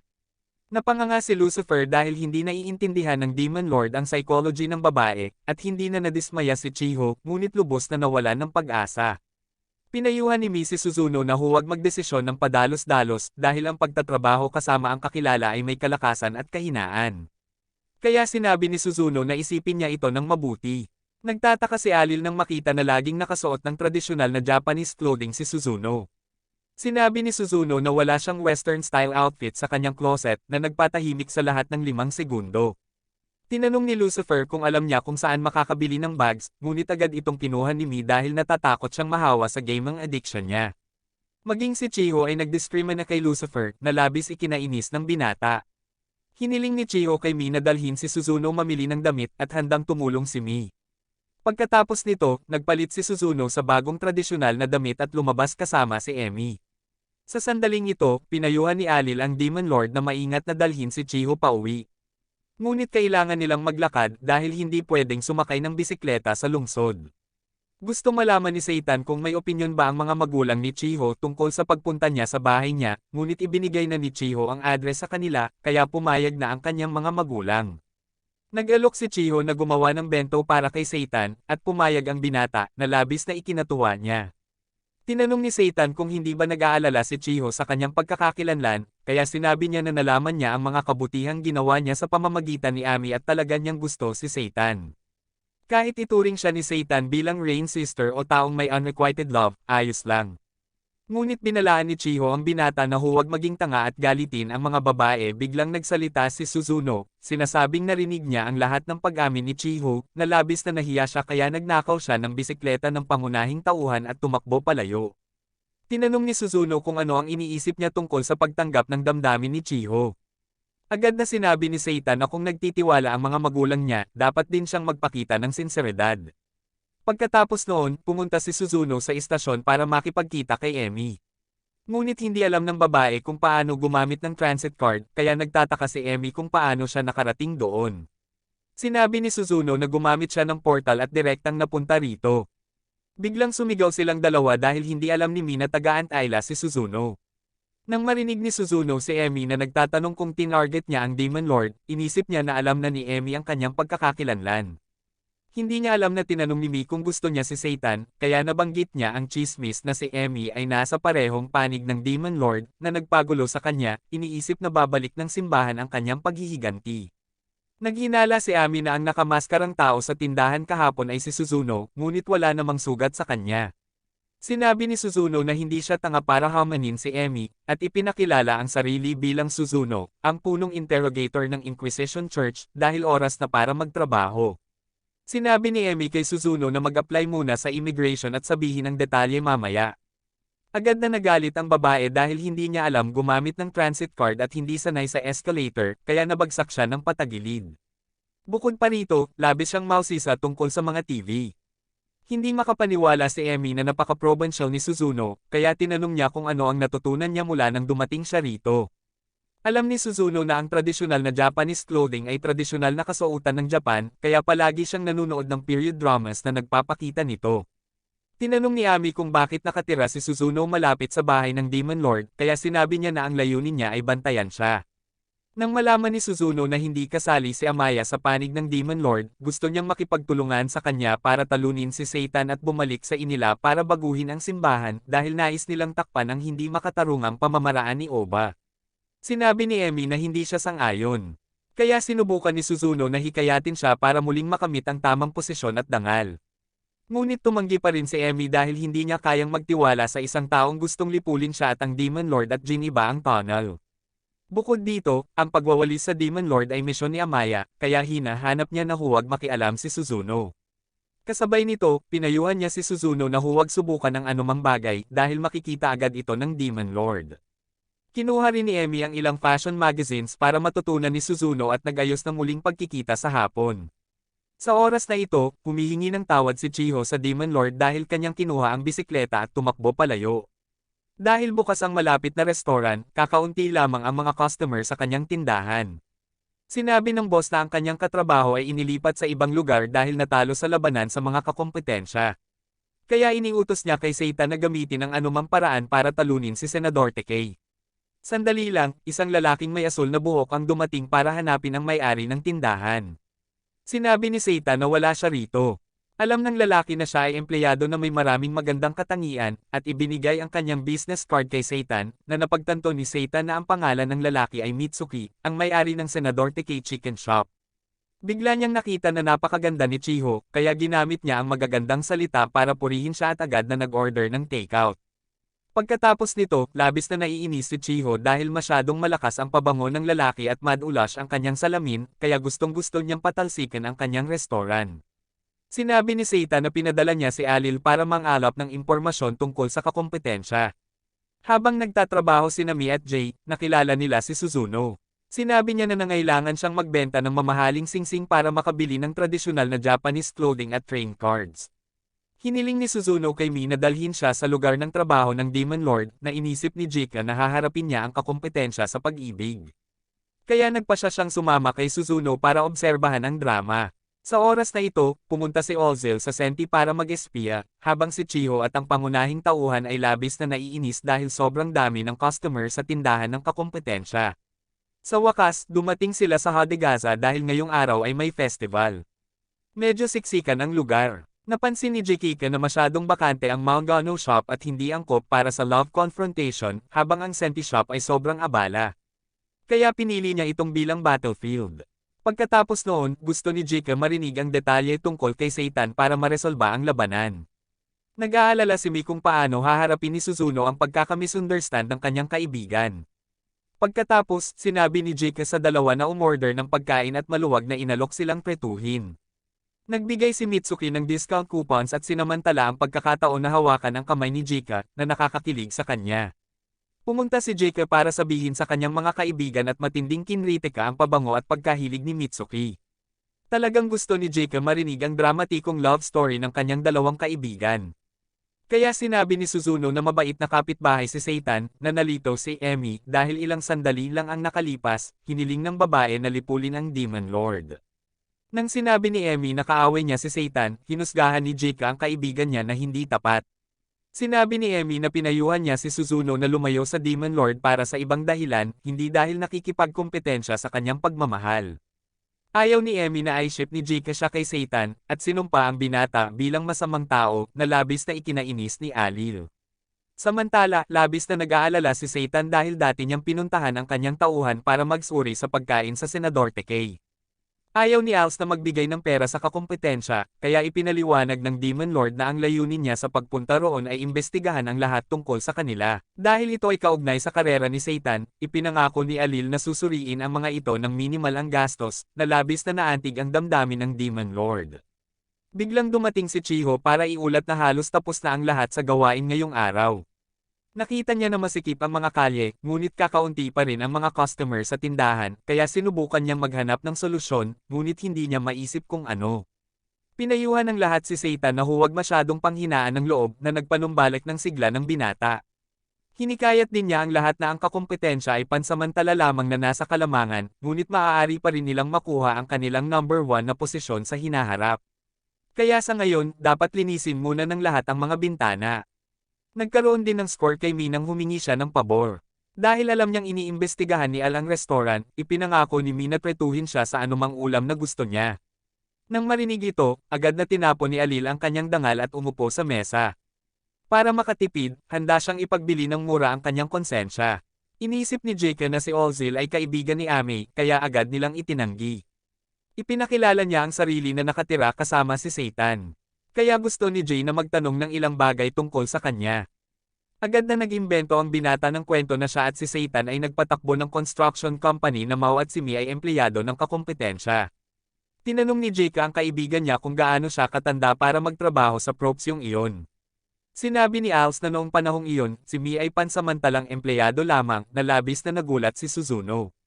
Kaya sinabi ni Mi na naglalaro lamang ng kasinungalingan ang lalaki. Sinabi ni Als na ang negosyo ay matagumpay, ngunit ang saklaw nito ay napakaliit kaya direktang namamahala si Mi dahil napakagaling niya. Madalas silang nagkakompetensya. Noong panahong iyon, krisis ang ekonomiya, kaya ang mga kumpanya na pinamumunuan ng mga baguhan tulad nila ay madaling mabaigo. Bilang resulta, nanalo si Mi sa bid at ang kumpanya ng Mao ay bumangkarote. Kaya pareho silang napilitang lumipat sa malalayong apartment at dinala sila ng Destiny upang muling makilala si Emmy. Marahil, iniingatan pa rin niya ang kanyang dating kakumpetensya, kaya madalas siyang pumunta sa kanilang lugar. Kung mabaigo, magsisimula muli. Sa loob lamang ng isang taon ng 100 shifts na trabaho, si Seitan ay na-promote bilang shift manager, habang siya ay nanatili sa bahay bilang pamilya, naglalaba at nagluluto. Ngunit pinangangalagaan pa rin ng binata ang determinasyon na muling magsimula ng negosyo. Sinabi ni Als na labis na kinaiinisan ng Demon Lord si Mi, kaya ang mga bagay ay hindi tulad ng inisip ni Jake, kaya siya ay nadismaya dahil sobra ang pag-iisip. Sinabi ni Jake na ang pamilya niya rin ay may maliit na pabrika, at tumutulong ang lahat kapag may panganib, kaya sinabi niya kay Alil na dapat mas maging proud dahil siya ay matatag na suporta para kay Seitan. Ngumiti ang binata ng mainit, na labis na nagustuhan ni Jay dahil gusto pa rin niyang makita si Seitan. Kaya nagpasya siyang sumama kay Alil sa bahay niya upang makilala siya. Bago umalis, nag-order ang binata ng ilang ulam pa para maiuwi at iniwan si Ame para magbayad. Paglabas, nakita ni Mitsuki na malungkot si Amaya, kaya nagpanggap siyang potiko at nagbigay ng mga payo, sinasabing madalas samantalahin ng lalaki ang kababaihan kapag mahina ang loob na hindi naintindihan ni Ame. Pagkatapos noon, sinabi ni Alil sa Demon Lord na ang shop ng kakumpetensya ay nagbigay ng discount codes, at ang manok ay pwede kainin kasama ang buto at gumagamit ng organic coffee.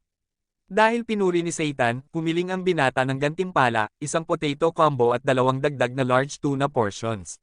Sinabi ni Seitan na kung magrereklamo si Lucifer tungkol sa mga pagkain ito, pwede niyang suntukin ang binata ng walang palya. Nais ni Als na good luck sa Demon Lord kasama ang 3 babae at siya ay naunang umalis. Nakita ni Jake si Seitan na nagtatrabaho ng propesyonal, at medyo naiinggit dahil sa paligid ni Mi ay maraming talentadong tao, kabilang siya mismo. Sa puntong ito, dumating si Seitan para utusan ang 3 tao na umorder, ngunit humiling si Mi na dalhin ng binata ang kape at apple pie, na labis na ikinainis niya. Bukod dito, pinuna siya ni Jake dahil sa hindi pagiging kaakit-akit na nagpasabog ng emosyon ng binata at sinaway siya.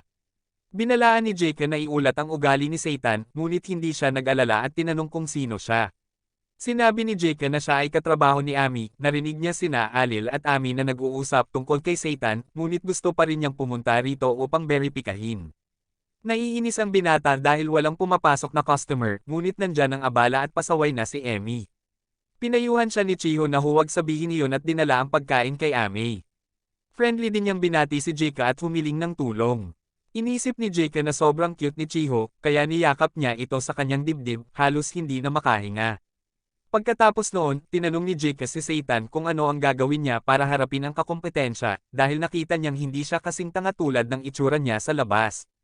Kaya nag-ignite si Satan ng kanyang inspirasyon at nagdesisyon na gumamit ng flyers para sa advertising. Ngunit walang nagmalasakit. Lumipat ang binata sa pagpapakita na ang pagkain sa kanilang panig ay pwede ring kainin kasama ang buto. Sinabi ng lahat na walang buto ang hamburgers, kaya inisip nila na mental deficiency si Chiho at nagpalit-palit sa pagkuha ng litrato sa kanya. Gusto ni Satan na pahintulutan ang lahat na gumamit ng banyo ng libre, ngunit walang benepisyo ang pamamaraang iyon, kaya inisip ng tatlong babae na wala na siyang kinabukasan. Di nagtagal, may dumating na 2 bamboo trees para kay Satan, kaya ipinakita ng lahat ang kanilang talento sa pagdekorasyon ng papel sa mga puno. Kapag nagsulat ng panalangin ang customer, binibigyan sila ng libreng inumin. Kilala na ang 2 bamboo trees ay inirequest ni Satan kay Mr. Nate na nakilala niya habang nagboboluntaryo sa paglilinis ng lugar. Inisip ni Jake na maganda ang ideya, at pati si Mia ay kinailangan pang kilalanin ito. Pagkatapos noon, dumagsa ang mga customer upang mag-check-in sa bamboo trees, na nagulat si Jake kung gaano ito kaepektibo. At ang Diyos ng advertising, aka Marketing King, at ang mga empleyado ay handa na para sa KPI battle ngayong gabi kahit nakahapon ay sobrang busy sa mga customer, hindi nagpahinga si Satan. Tuwing naaalala niya ang mga sinabi ni Kasaki, lagi siyang nananabik at kinakabahan. Biglang sinabi ni Kasaki na bukas ay kailangan pumunta ni Satan sa Fushima Park, na nagpanik sa kanya dahil naabot na niya ang kanyang sales target. Hindi inaasahan, ang kaibigan ni Kasaki ay gusto lamang hiramin si Satan ng ilang araw dahil kakabukas pa lang nila ng isang amusement area at fair, kaya maraming tao ang darating. Gusto sanang sumama ni Chiho, pero sinabi ng boss na hindi kinakailangan, na labis na nakapag-disappoint sa kanya. Sa gabi, kumain ng marami si Alil ng udon dahil malapit nang mag-expire. Sinabi ni Lucifer na sa Fushima Park ay magbubukas ng bagong haunted house at mayroon ding malaking reptile exhibition na may hanggang 300 species. Ang haunted house ay mas nakakatakot kaysa sa maze sa ibang lugar, at nakita niya maraming takot doon na favorable para sa pagtaas ng magic power. Kaya gusto ni Alil na sumama sa Demon Lord doon. Humingi si Lucifer ng pera para sa pizza, pero hindi siya binigyan ni Alil at pinilit ang binata na kainin ang udon na malapit ng masira. Kasabay nito, iniimbitahan ni Chiho si Mi sa Fushima Park. Naghanda pa siya ng maraming swimsuits para masiyahan kasama ang taong gusto niya. Ipinaalam ni Suzuno kay Emi na bukas ay pupunta ang Demon Lord sa parke. Ngunit alam na ito ni Emi at pupunta rin siya doon kasama si Chiho. Hindi inakala ni Emi na magkakaroon ng magic power sa parke, kaya sinabi ni Suzuno na naiinis siya sa kanyang kabataan at pupunta rin siya upang beripikahin. Kinabukasan, nasa bagong workplace si Satan. Narinig ng boss na magaling siyang magtrabaho, kaya ipinangako ni Satan na susubukan niyang matugunan ang inaasahan nito. Dahil inaasahan na masikip sa customer ngayon, umaasa ang boss na tutulungan ng lahat ang isa't isa. Sa puntong ito, nakilala ni Kay sina Emi at Suzuno. Dahil una pa lang niya sa parke, umaasa siya sa patnubay ni Chiho. Pagkatapos magbihis, nakita ni Emi ang speakers ni Chiho at nakaramdam ng insecurity sa kanyang flat screen. Pinuri pa niya ang laki nito, na labis na ikinarangal at ikinakuryosidad ni Chiho kung ano ang iniisip ni Satan. Bigla nilang nakita si Suzuno na nakasuot na parang lalaki at hindi nila alam kung ano ang sasabihin. Kasabay nito, napakaproduktibo ng trabaho ni Satan, kaya nasiyahan ang boss. Pumunta si Chiho doon upang bumili ng bagay para suportahan siya, sinamantala ang pagkakataon upang ipakita ang kanyang boss at tanungin si Satan kung ano ang nararamdaman niya. Hindi naintindihan ni Satan at sinabi na masikip ang lugar dahil sa mga customer, kaya marami siyang natutunan.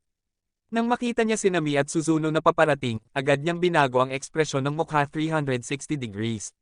Dahil kumain ng sobra si Alil ng udon, kailangang nakasubsob ang mukha niya sa toilet 24/7. Malungkot si Binata dahil hindi siya makakapunta upang suportahan ang Demon Lord. Samantala, si Lucifer ay nais na sana manatili siya doon magpakailanman para makapamili siya ng malaya. Habang kumakain, labis na nakatch ni Chiho ang haunted house, kaya inimbitahan niya ang lahat doon. Napakagloomy ng atmosfera, at palaging may mga multo na nag-aabang upang takutin sila. Aksidenteng nakita ni Chiho ang anino ng multo sa bintana at tumakbo sa takot. Pagkatapos noon, pareho nilang hinanap si Chiho at nakakita ng taong umiiyak. Biglang lumingon ang tao na nagpakita ng nakakatakot na mukha na nagpahinto sa kanila ng 5 segundo bago tumakbo palabas upang matingnan si Chiho. Sunod, pumunta sila sa reptile area. Sinabi ni Mi na maaga pa para bumalik pero iginiit pa rin ni Chiho na pupunta. Pinagtawanan ni Suzuno si Mi, sinabing kung natatakot siya, aminin na lang. Kaya nagsalita si Mi, sinabing hindi siya natatakot pero ayaw lang pumunta. Hindi rin gusto ni Chiho ang reptiles dahil bigla silang lilito na nakakapanik sa kanya. Si Ami ay traumatized sa kanila dahil nakipaglaban siya sa malalaking reptiles noon. Samantala, si Suzuno ay hindi natatakot at gustong malaman kung ano ang lasa nila dahil noong pumunta siya sa Okina, binigyan siya ng may-ari ng tindahan ng maraming ulam mula sa mga lizard. Bagamat medyo unstable ang interface, ang operating system ay masarap. Kaya agad na pinayuhan ni Emi si Suzuno na huwag ikwento kay Chiho ang tungkol sa Enila. Sa puntong ito, iniutos ng boss kay Seitan na tapusin ang kanyang trabaho at i-deliver ang mga produkto sa parke. Si Imiyaya ay tumitingin sa mga reptile ng ilang lizard ang sumalampak at natakot siya, kaya nabangga niya ang isang lalaki, at nahulog ang kanyang susian, na kinuha ng unggoy. Pagkalipas ng ilang sandali, nakita ni Emi ang isang cute na unggoy at tinawag para maglaro. Hindi inaasahan, hindi siya pinansin ng unggoy at tumalon sa malaki at bilog na katawan ni Cho upang mag-enjoy. Nang papalabas na ang main character, narinig niya ang tawag ng pangalan niyang Seitan, at natuklasan na ito pala ang pangalan ng unggoy niya. Hindi alam ni Chiho kung ano ang gagawin, pero narinig ng unggoy ang may-ari na tumatawag at tumakbo papunta sa kanya.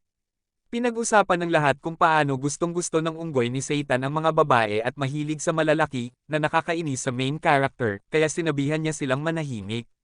Sa puntong ito, nabuksan na ang cage ng pangit na isda, pero walang nakakaalam, at nagpapatuloy pa rin sa paglalaro ng walang alalahanin. Pagkalipas ng ilang sandali, nagkagulo ang lahat nang makita nila ang isang alligator na lumalapit sa pampang.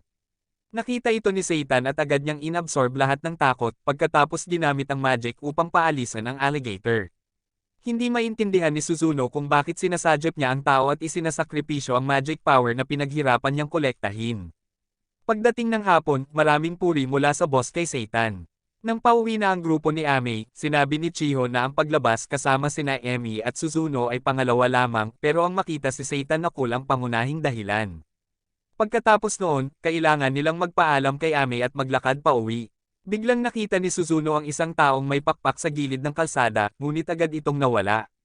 Kinabukasan, tinanong ni Lucifer ang Demon Lord kung nakapag-collect na siya ng magic power. Sinabi niya na nagamit na niya ang lahat. Kaya, lumabas si Alil upang pag-alitan si Lucifer bilang isang mandiraya. Biglang may dumating na nag-deliver ng package, at si Lucifer ay halos tumanggap ngunit nag-cramp at nahulog sa mukha. Kaya si Seitan ang kailangang pumunta upang buksan ang pinto at natutunan niyang bumili ang taong iyon ng sobrang malaking package. Ginawa rin nito ang kanyang negosyo.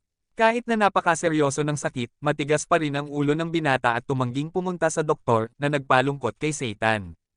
Pagkatapos noon, naging seryosong may sakit si Alil, kaya si Seitan ang kailangang magluto ng pagkain para sa kanya.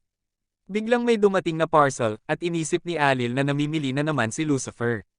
Ngunit lumabas na ang landlady ay bumili ng maraming kawili-wiling bagay sa Hawaii, kaya ipinadala niya ito dito at inutusan silang ibenta sa Discount Market Festival. Samantala, naiisip ni Suzuno ang kanyang pagkikita kay Mitsuki sa ina. Pinag-uusapan ng mga tao kung paano ipinaglaban ni Tom ang Great Divine Church at paano siya naresolba. Narinig ng isa pang grupo na nakastation ang mga knights ng simbahan sa isang nayon, kaya gusto nilang magpadala ng karagdagang tropa.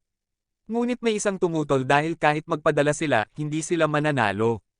Kaya nagpasya silang ikalat ang balita na hindi mapoprotektahan ng mga knights ang nayon. At ang Alliance Knights ay magsisimula ng kampanya upang parusahan ang Demon Lord. Nang makita nilang lumitaw si Suzuno, lahat ng lalaki ay nawala ng malay dahil nakainom ng poisoned wine. Ang natitirang plano na tutol ay agad na inalis ni Suzuno. Pagkatapos noon, lumapit si Suzuno kay Oba upang tanungin ang tungkol sa Night Squad ng simbahan, at kung hindi nagkakaisa ang Alliance Knights laban sa Demon Lord, bakit hindi nakipagtulungan ang simbahan. Sinabi ng matandang lalaki kay Suzuno na huwag masyadong mag-alala at ibinigay sa kanya ang listahan ng susunod na mga heretic. Ngayon, napagtanto ni Suzuno na ang mga nagligtas sa mundo hindi sila, kundi ang hero sa kumpanya ni Emmy. Nang malaman ni Jake na pumunta siya sa parke at nakilala si Satan, masigasig niyang sinuportahan ang relasyon nila. Ngunit ang tao na pinag-aalala ni Emmy ngayon ay si Suzuno lamang. Sa kasalukuyan, nasa bahay ng Demon Lord si Chiho. Sinabi niya na ang mga package ay ipinadala ng landlady, ngunit dahil hindi maganda ang kalagayan ni Alil, kailangan niyang humingi ng tulong kay Chiho. Hindi inaasahan, naipit ang binata sa ilalim ng ilang kahon. Biglang sinabi ni Lucifer na pupunta si Emmy dahil nilagyan niya ng transmitter ang bag nito noong nakaraang pagkakataon. Kaya nagmamadaling pumunta si Satan upang buksan ang pinto, at natuklasan niyang hinahanap niya si Suzuno. Pagkaraan ng ilang sandali, hiniling ng Demon Lord sa dalawa na tumulong. Plano sanang tumuloy si Lucifer, pero nahuli siya ni Satan. Habang iniriranggo ang mga kalakal, naisip ni Lucifer na walang kasya sa sobrang laki ng swimsuit.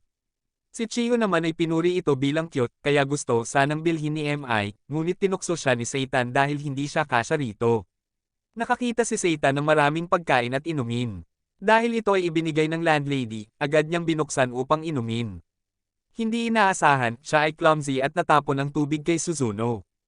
Agad na nag-abot si Minang Panyo na nagpapaalala kay Suzuno ng isang eksena mula sa nakaraan. Sa puntong ito, sinabi ni Chiho na 5 tasa lamang ang nasa bahay, kaya pinilit ni Satan na walang inumin si Lucifer, na labis na ikinadismaya ng binata.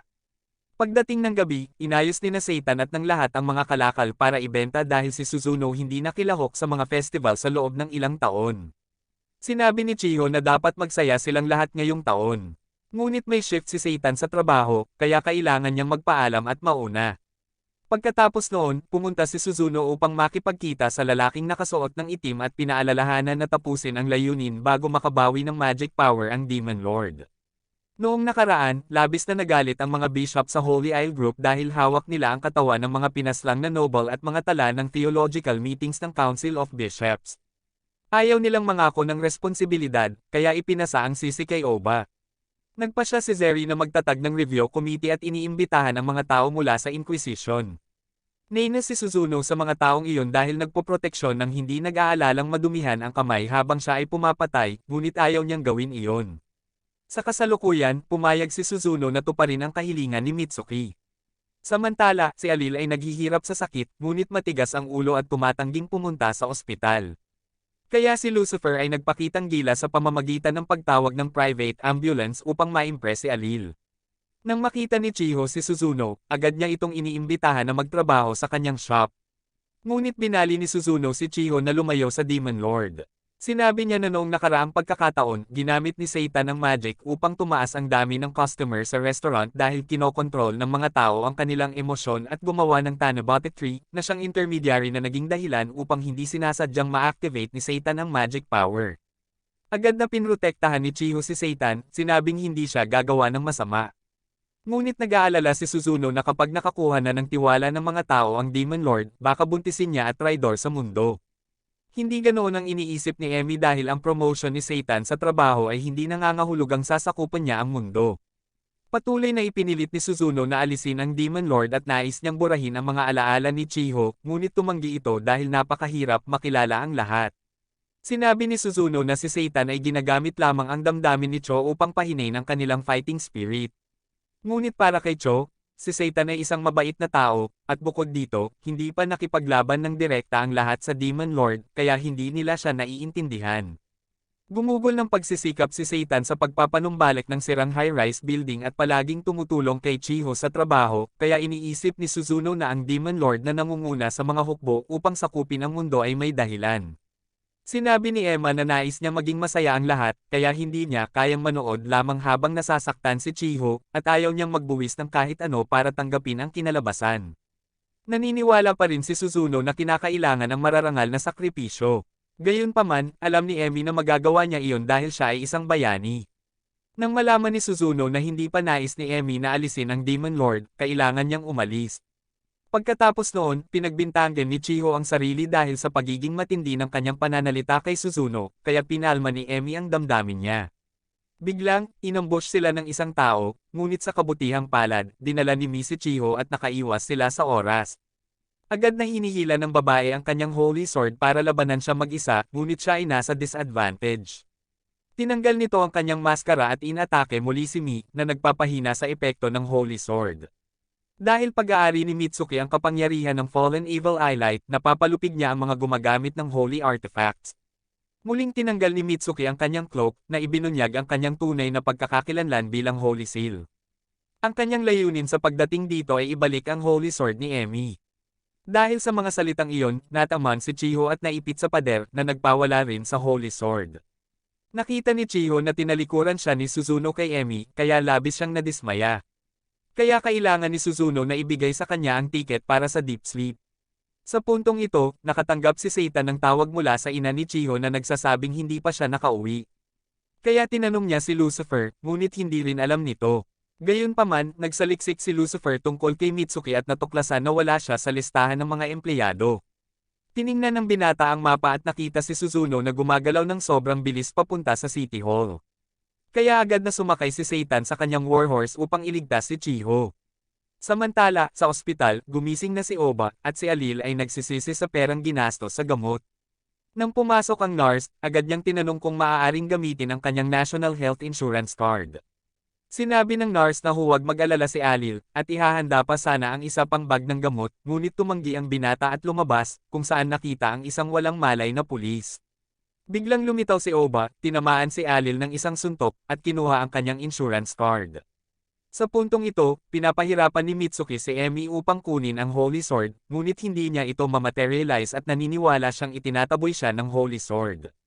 Sinabi ni Mi kay Mitsuki na pakawalan si Chiho, ngunit tumanggi siya dahil nais niyang saliksikin kung paano naapektuhan ng kapangyarihan ng Demon Lord ang mga tao, at mahal pa rin niya si Seitan kahit alam niyang Demon Lord ito. Pinagalitan ni Mi si Mitsuki bilang isang pervert na nagpaiinit sa kanya at nagpasiklab ng mas matinding atake. Samantala, si Seitan ay sumasakay at bumangga sa isang barrier. Napagtanto ni Mitsuki na nandito siya, kaya inutusan niya si Suzuno na harapin ang Demon Lord. Sinabi ni Mi na kahit sila at si Seitan ay mapuksa sa isa, hindi magbabago ang sitwasyon kumpara noong dumating si Suzuno. Sinabi ni Mitsuki na siya ang magiging patunay ng mga mararangal na aksyon ni Suzuno. Kaya umalis si Suzuno, ngunit sa kanyang puso, umaasa siya na tutulungan siya ni Seitan dahil ayaw niyang may masakripisyong tao. Ginamit lamang ni Seitan ang magic power upang basagin ang barrier nang dumating si Suzuno at natagilid ang kanyang bike. Agad na umiyak ang binata tulad ng aso at hiniling kay Suzuno na bilhan siya ng bagong bike, ngunit wala siyang pakialam at patuloy ang pag-atake. Kaya humingi si Seitan ng pahintulot na huminto ng 5 segundo upang tanggalin ang kanyang employee uniform. Kung masira ito, walang pera ang mahirap na tulad niya para bayaran. Nagwala si Suzuno at lumikha ng whirlwind na hinampas ang kanyang shirt. Nakilala na ni Seitan ang pagkakakilanlan ni Suzuno noon pa, dahil walang sino man ang mag-aalaga sa isang grupo ng mga batang tulad nila. Inisip ni Seitan na nagbago si Suzuno, ngunit pareho pa rin ang resulta tulad ni Oba. Sinabi niya na ginagawa ni Suzuno ang lahat upang makamit ang kanyang layunin, na walang pinagkaiba sa mga demonyo, at tinanong kung hindi siya nahihiya na isama sina Emi at Chiho sa sitwasyong ito. Agad na tinamaan ni Suzuno ang Demon Lord, ngunit nagamit na niya lahat ng magic power at hindi makalaban. Sinabi ni Suzuno na hindi matatalo ng Demon Lord si Serial dahil kapag mas malapit sa buwan, mas lalakas siya. Gayunpaman, hindi iiwan ni Seitan ang kanyang mga tauhan. Alam din ng binata na talagang nais talunin ni Suzuno si Soriel, at pagkadinig ng Demon Lord iyon, nagpa siya rin siyang tumulong. Sa parehong oras, dumating si Oba upang hingin ang tulong ni Lucifer sa kondisyon na pababalaikan siya sa langit dahil tumanggi si Emi na ibigay ang Holy Sword. Nais ni Soriel na kunin ito mula sa katawan niya. Agad na sinumpa ni Chiho siya bilang womanizer. Kaya pinuna ni Soriel si Mi bilang flat screen at sinabi na susuriin niya ang buong katawan ni Chiho. Kaya parehong sinumpa nila siya ng malupit. Binalaan ni Mrs. Soriel na kung hahawakan niya si Chiho, hindi siya palalampasin ni Demon Lord dahil palaging pinuprotektahan niya ang kanyang mga empleyado ng buong buo. Hindi naniwala si Seal na maaapektuhan si Demon Lord ng mga prinsipyo ng mundo, ngunit labis siyang nagkamali dahil agad lumitaw ang Demon Lord. Sinabi ni Soriel na ang Celestial Silver ay pinagmumulan ng mas mahusay na harp na isang mahalagang bagay sa langit. Kaya, hindi kayang panatilihin ito ng bayani. Hindi inalintanan ni Satan iyon at nais lamang ayusin ang utang-pusong ginawa niya kay Chiho. Narinig ito ni Chiho at labis siyang naantig, ngunit nakaramdam ng sipon nang malaman niyang pinoprotektahan lamang niya ang kanyang tauhan. Tumawa si Sarah dahil sa mahina niyang katawan, hindi magagawa ni Satan ang kahit ano. Patuloy siyang inatake ang Demon Lord, ngunit matapang niyang idineklara na hindi siya matatalo, na nagpatawa kay Saryo ng walang tigil, at lumipad malapit sa buwan upang palakasin ang kanyang kapangyarihan. Sa parehong oras, si Obo ay gumagawa ng formation upang atakihin sila.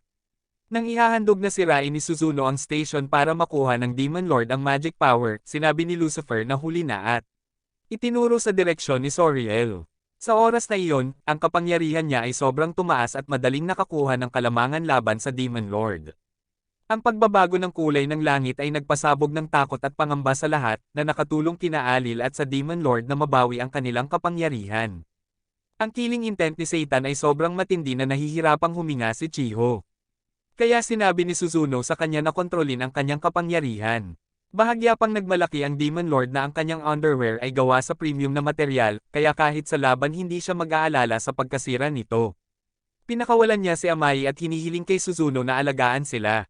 Humingi rin siya ng paumanhin kay Chiho at nangako na ipapaliwanag niya ito mamaya. Agad na pinagalitan siya ni Soriel dahil sa pagiging baliw na makipagtulungan sa Demon Lord. Kaya matindi ring sinagot ni Suzuno si Soriel, sinasabing pinipilit niya ang pekeng kapayapaan sa tao, nagdudulot ng kaguluhan sa ibang mundo, at niloloko ang mga karapat-dapat na protektahan. Ang kanyang ginawa ay hindi katarungan ayon sa utos ng mga Diyos. Bilang head interrogator ng Inquisition Church, tiyak na hindi patawarin ni Suzuno ang pekeng katarungan ni Soriel. Natatawa siya na isang bloodthirsty Grim Reaper na tulad niya ay nagsalita ng salitang, katarungan. Sinabi ni Suzuno na hindi naman Hyokrito ang Demon Lord gaya niya. Ano man ang mangyari, naniniwala pa rin si Soriel na hindi nila matatalo ang kanyang moon power. Sa puntong ito, bahagyang humingi ng bag ni Ame kay Lucifer mula kay Oba upang ibalik sa kanya. Napagtanto ni Oba na niloko siya ni Lucifer, kaya agad siyang binigyan ng uppercut sa jaw na nagpatulog sa kanya.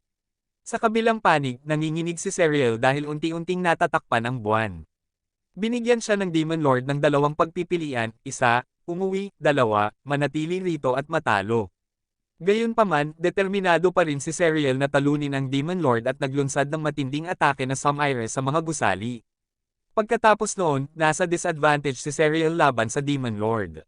Kaya balak niyang dakpin si Chiho bilang hostage, ngunit hindi inaasahang napalo siya ng matindi ng isang costumed demon. Dahil natapon si Mi, agad lumipad si Satan upang iligtas siya, at sinamantala ang pagkakataon upang paalalahanan siya na takpan ang kanyang halatang flat screen. Nais pa rin ni Soriel makuha ang Holy Sword upang durugan ang Demon Lord. Kaya agad kinuha ni Satan ang kanyang sariling Holy Sword upang puksang ang lalaking ito. Bahagya siyang nagsisi dahil kailangan niyang gamitin ang magic power na nakuha upang ayusin ang lugar na ito.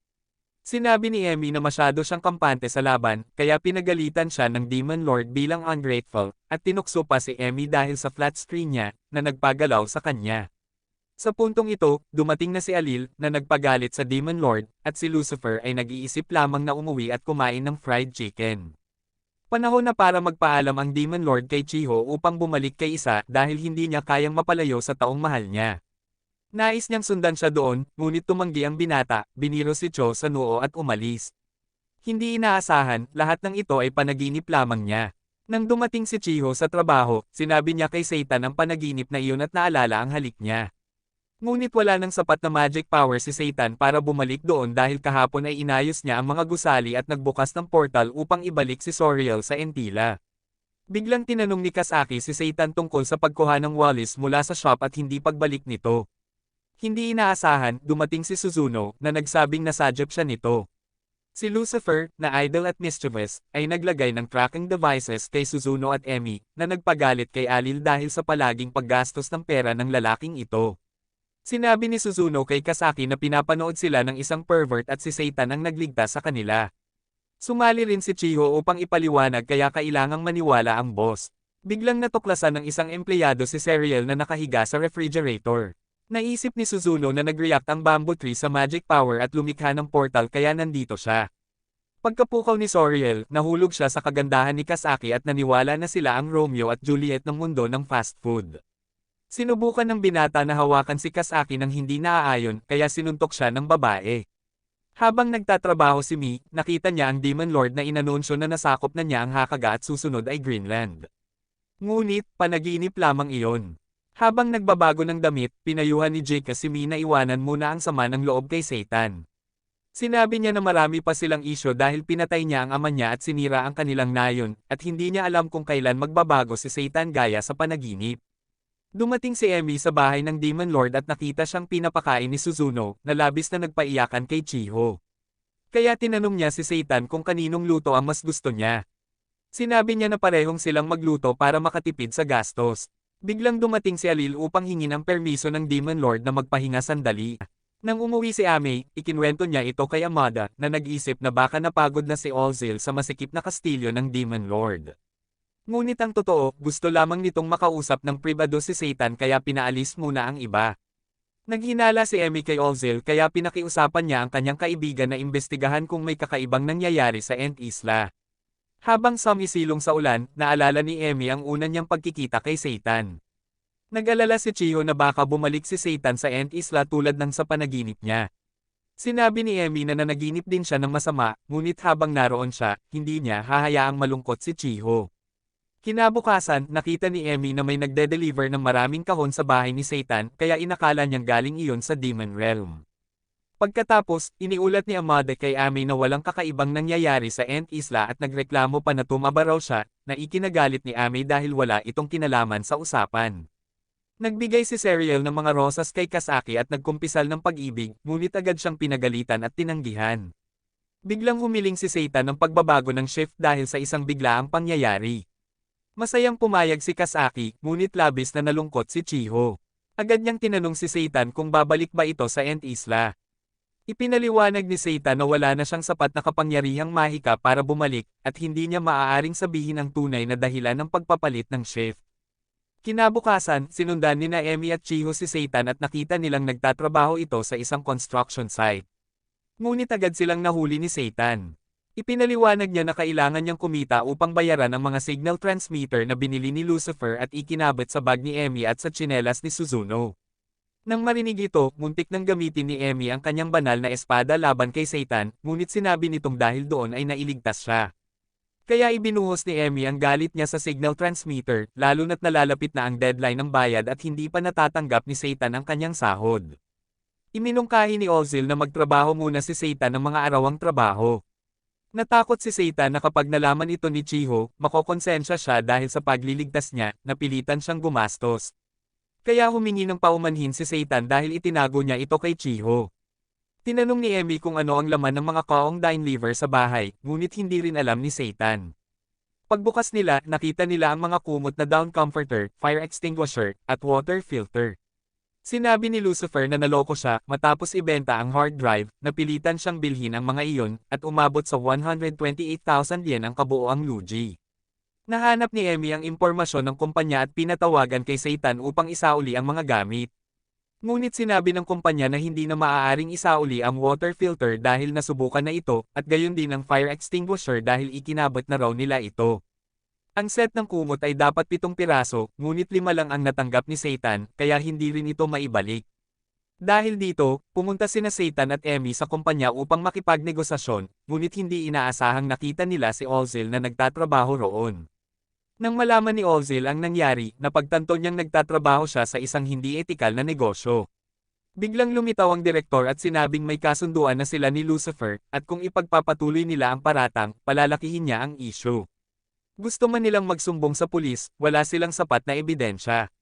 Labis na nag-alala si Satan dahil hindi niya alam kung saan kukuha ng 128,000 yen. Nang maalala ni Amy na 18 taong gulang pa lamang si Lucifer, iminungkahi niyang gamitin ang cooling-off system.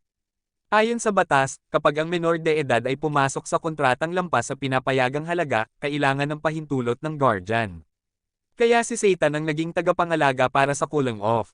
Sa huli, napilitan ng pulang buhok na lalaki na ibalik ang mga gamit at napangiti si Satan sa tagumpay. Hindi makapaniwala si Olzil na tinulungan sila ni Amy, kaya naisip ni Satan na balang araw ay magiging bahagi rin siya ng grupo ng Demon Lord. Pagkatapos, sabay silang umorder ng pagkain at nag-enjoy. Pag-uwi ni Satan sa ulan, habang nakatigil sa pulang ilaw ng trapiko, dumating si Emmy at inabutan siya ng payong bilang kabayaran sa payong na itinapon niya noon.